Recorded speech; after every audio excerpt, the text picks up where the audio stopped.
নিরাপত্তা এবং সুরক্ষার প্রশ্নে জুনিয়র ডাক্তারদের যে উদ্বেগ রয়েছে তার সঙ্গে সহমত পোষণ করেছেন তৃণমূল কংগ্রেসের সর্বভারতীয় সাধারণ সম্পাদক তথা সাংসদ অভিষেক বন্দ্যোপাধ্যায়।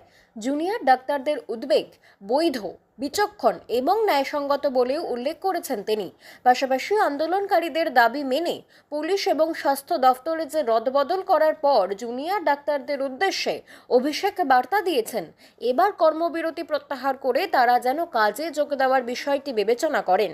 বুধবার দুপুরে নিজের এক্স হ্যান্ডেলে করা দীর্ঘ পোস্টে গত 10 বছরে সিবিআই এর রেকর্ড স্মরণ করিয়ে দিয়েছেন অভিষেক। তৃণমূল সেনাপতির দাবি, গত এক দশকে সিবিআই একটি তদন্ত সম্পন্ন করতে পারেনি। আরজি করে নির্যাতিতার বিচার যাতে দ্রুত হয় তা সিবিআইকে সুনিশ্চিত করতে হবে বলে পোস্টে উল্লেখ করেছেন তৃণমূল সেনাপতি। বুধবার জুনিয়র ডাক্তার কর্তৃক মুখ্য সচিবকে চিঠি পাঠানোর খানিক পরেই অভিষেক তার পোস্টে ডাক্তারদের উদ্বেগের সঙ্গে সহমত পোষণ করে তাদের কর্মবিরতি প্রত্যাহারের আর্জি জানিয়েছেন। বাংলা খবর, আপনার রাজনীতি, আপনার আওয়াজ।